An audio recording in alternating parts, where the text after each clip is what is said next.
Hey, what's up, everyone? This is David Greenspan, and you are listening to the Mindshare Podcast, a proud member of the Industry Syndicate Media Network.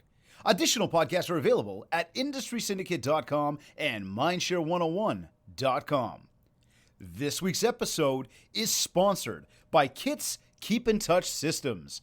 This is episode 36.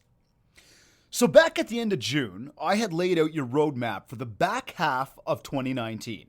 And usually, I'd wait another week at least to have this conversation with you. You know, the one about like reviewing where you're at, the quarter's coming to a close, we have a new one ahead, you know, all of that.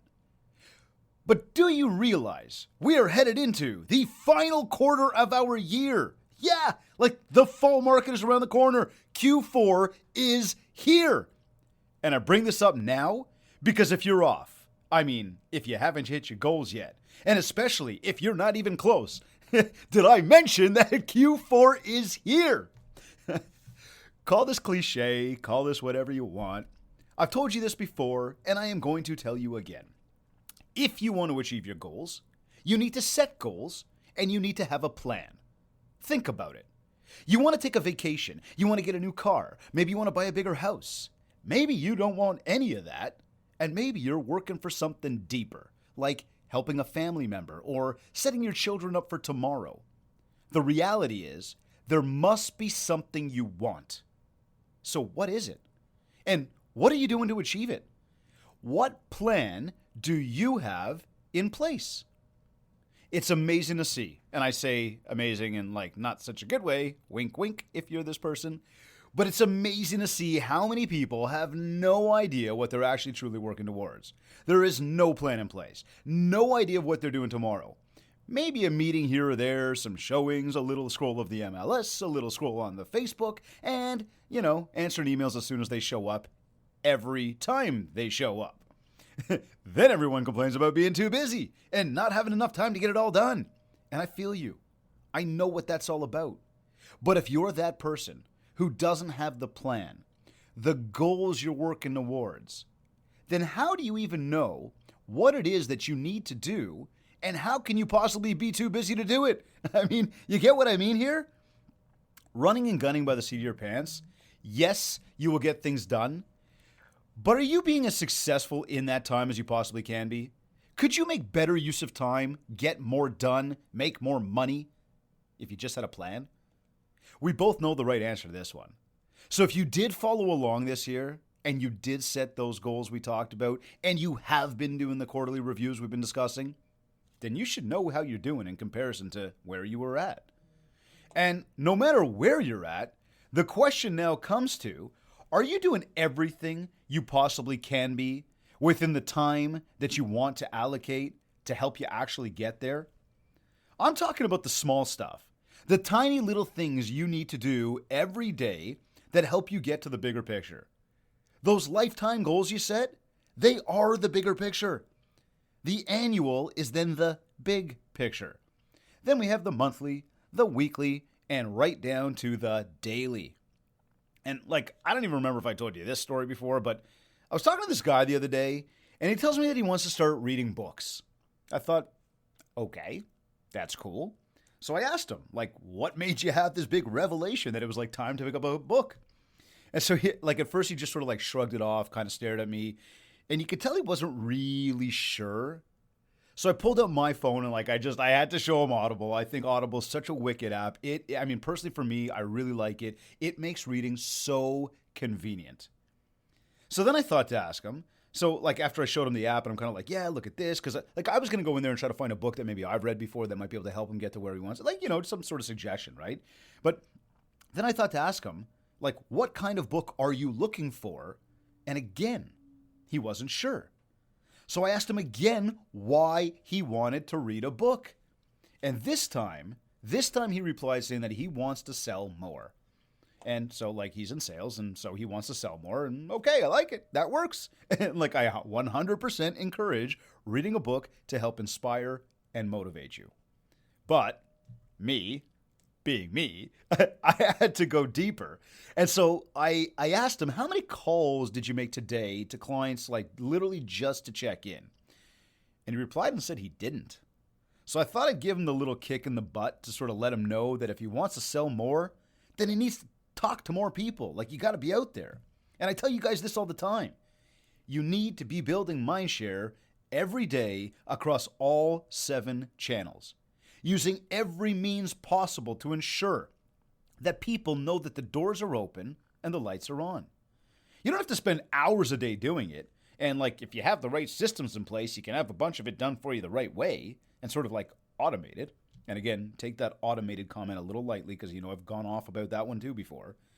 But dude, if you're not connecting with people, how do you expect to do more sales? So then I wanted to know about his day for tomorrow. Like literally, what's your day look like for tomorrow?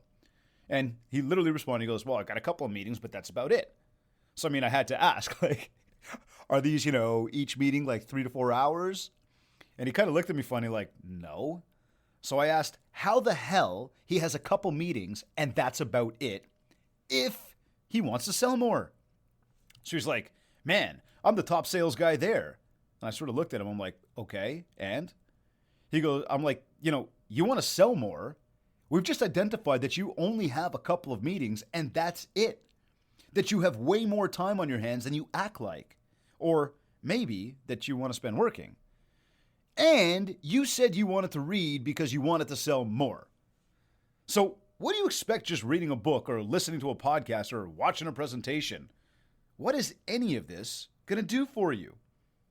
You're already the top sales guy. You've obviously become complacent, but you are searching for more.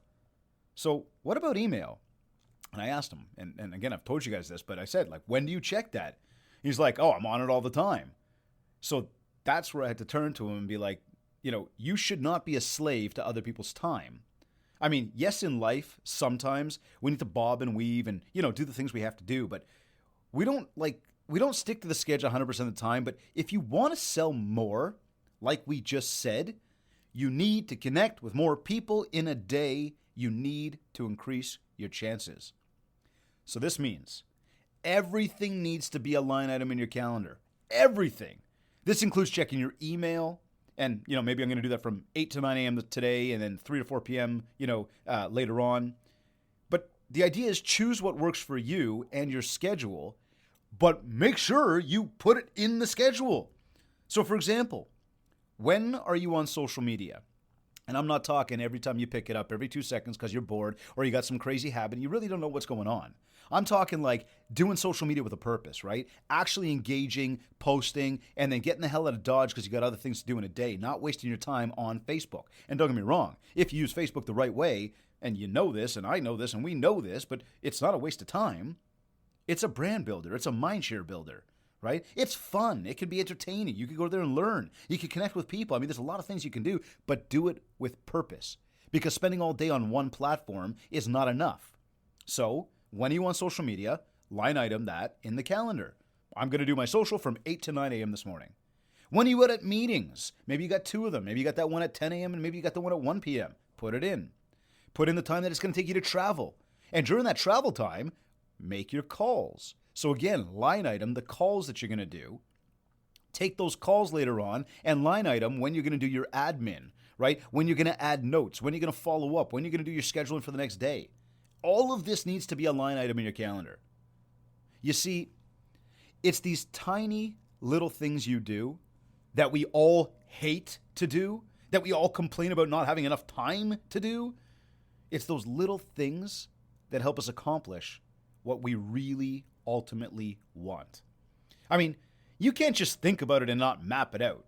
You can't just map it out and not execute on the details. You must put the time and effort into those little things. They are what allow you to measure yourself. And that's exactly what we've been working on all year. That's how I live my every day. When I'm lost for what to do, I look back at my monthly goals, which are set in the 3rd week of each month for that month ahead. Exactly like what we're talking about for your year ahead in the end of Q3. So this guy looks back at me and he's like, yeah, man, I know. Like I know. Like, you're so right. But, like, where do you find the time? Seriously? I just literally stared back. Like, didn't you just hear what I just said to you? And we all agree. It's not like there's no logic to what I'm saying here, right? And I'm not claiming this to be some major life revelation. It's just too simple of a concept. But I do remember the first time it actually sunk into me. When I finally realized what it was really all about. And that's when everything changed. I started to feel different mentally each day. I felt more relaxed and more in control of my day. And now, I own my day. And people have a hard time throwing me off because I'm so focused and dedicated to the process. I mean, guys, don't get me wrong. I still cringe about adding people into my database and having to track all my notes and having to create my schedule before going to bed every single night, no matter what. It sucks. Who wants to do this stuff? I definitely don't. But here's what I know for sure. My competition doesn't either. And there is a much higher chance that they are not doing what they should be. So why not take total advantage of it?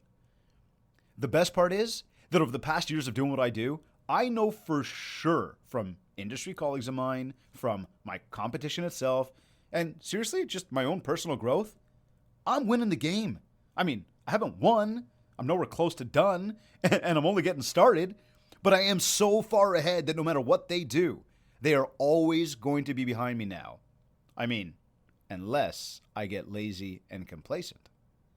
And we all have our days where we don't want to do anything, all of us. But those things you don't want to do, remember that they're the little things that you need to do.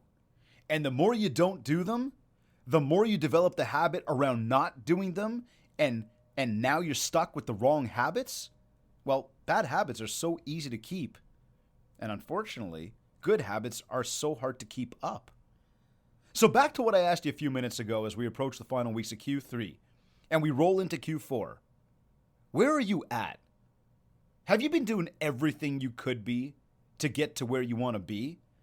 Or could you be doing a hell of a lot more? The Mindshare Challenge is coming up, and this one is being presented by Century 21 Canada. In it, we cover off all the little points from creating the plan and setting your goals to building Mindshare to measuring your success. And this really helps you create the good habits which lead to your success system. We tell everyone that you end up working easier, spending less, and making more. And this is a group learning option. We also offer one-to-one Mindshare consultant if you want to get on track to finish strong and make 2020 your year. But I've been watching the success agents around me have been achieving over the years. And for everything that I've learned, from the ones who did it really well to the ones who made big mistakes, one thing is for certain. You need to put in the time if you want to get the results. Those little things you do right after you finish listening to this episode, those may be the habits we need to adjust. Or they may be the very habits which continue to push you forward. Only you really know the answer to that. But one thing I want to include, no matter where you are, is that you take time to review your first 9 months and prepare yourself for your next 3 before they get into full swing. You can go to mindshare101.com, download the AMH theorem to help you with this. It's a really easy, free exercise. It's the blue button right there in the middle of the homepage. But at this point, you've got about 2 weeks to go. And a little secret between you and me, the race already started. So get in there and let's do this. You're either listening to this on iTunes, Google Podcasts, iHeartRadio, Stitcher, Spotify, wherever fine podcasts are available. Or maybe you went to industrysyndicate.com or even mindshare101.com. Wherever you like to consume your content, please rate, review, and subscribe. And if you haven't yet, connect with me on Facebook at Mindshare101 and on Instagram at DavidGreenspan101. This has been another episode of the Mindshare Podcast. Thanks everyone for listening.